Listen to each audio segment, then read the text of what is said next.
Bonjour à tous. Je voulais d'abord vous remercier l'association des Bourses de l'Art urbain de m'avoir accordé cette distinction.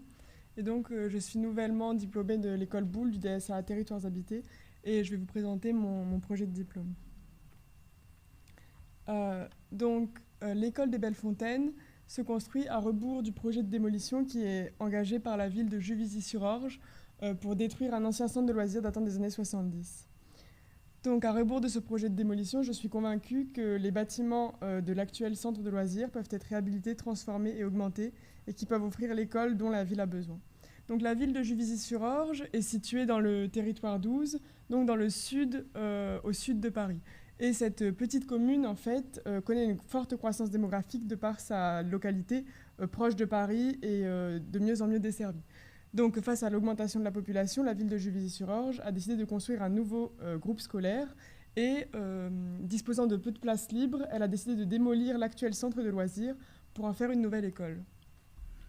Donc, l'analyse de l'ensemble architectural qui était déjà présent sur le site et qui a été conçu en 1975 par un architecte de Juvisy-sur-Orge, donc Jean-Paul Gane, m'a permis de mettre en évidence le riche écosystème dans lequel ce site s'ancre, puisque vous pouvez voir notamment ici un grand talus planté qui permet de protéger tout cet espace de la pollution atmosphérique, mais aussi sonore du reste de la ville.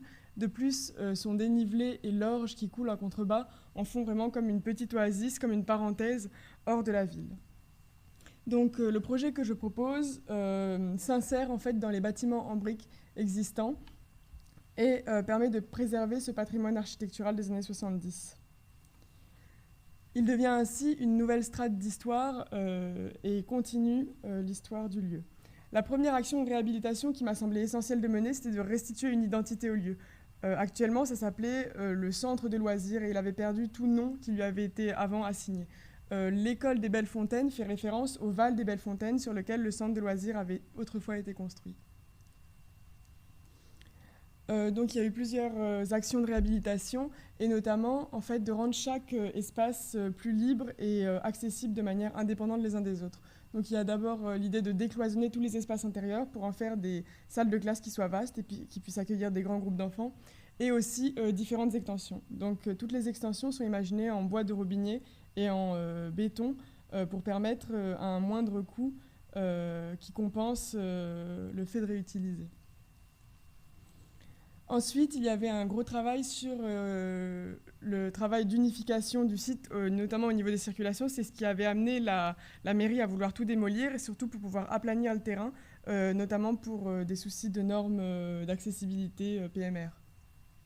Donc actuellement, après projet, il y a 3 grandes artères qui desservent l'ensemble du site à partir d'un cœur central qui est l'Agora et qui est à la fois le centre horizontal mais aussi vertical du site. Laissez-moi maintenant vous emmener dans une journée à l'école des Belles-Fontaines.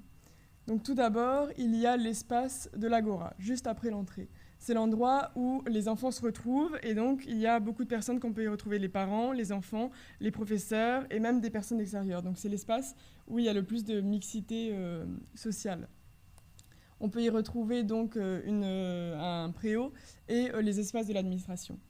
Ensuite, les élèves retrouvent leur salle de classe. Donc les salles de classe, elles sont réparties dans l'ensemble du site, des plus petits en bas aux plus grands qui sont en haut. Il y a une classe par niveau, sauf 2 classes de CP. Les salles de classe sont un peu les maisons de ce petit microcosme. Elles sont chacune individuelles les unes des autres, donc on y accède directement depuis l'extérieur. Et elles comprennent chacune un espace d'entrée, donc un espace d'apprentissage, un espace de pause et aussi un jardin. C'est l'avantage en fait de ce bâtiment qui avait été conçu dans les années 70 et qui faisait écho aux préoccupations notamment des architectes tels que Aldo van Eyck, donc d'insertion dans leur environnement, de travail sur les seuils, sur les perspectives et sur les regards qui étaient ménagés. Ensuite, j'ai décidé de mettre en place des salles d'activité. Donc, ce sont différentes salles où les élèves de toutes les écoles peuvent se retrouver et échanger donc, pour faire des activités autres que la salle de classe. Donc, il y en a plusieurs qui correspondent aux différents niveaux et aux différentes activités qu'ils pourraient être amenés à réaliser avec leurs professeurs. Enfin, l'école se partage 2 grandes cours de récréation qui ont été pensées et aménagées à partir du cahier des charges des cours Oasis, qui est préconisé par l'Éducation nationale et par la ville de Paris. Donc ces anciens terrains qui étaient laissés à l'abandon, qui étaient des terrains vagues, sont réaménagés en fonction des particularités qui leur sont propres. Et donc notamment dans la cour de... Pardon. Dans la cour de l'Orge par rapport à la relation avec l'Orge qui coule en contrebas. Enfin, le grand talus de soutènement arboré qui était juste à présent fermé peut devenir un espace d'exploration pour les enfants et donc est ouvert et devient un espace pédagogique. Ainsi, l'école redevient un espace de vie actif dans la ville. C'est un microcosme qui est constitué de plusieurs univers et tous ces univers sont donnés à découvrir aux enfants au fur et à mesure de leur scolarité et de leur croissance. Je vous remercie de votre écoute.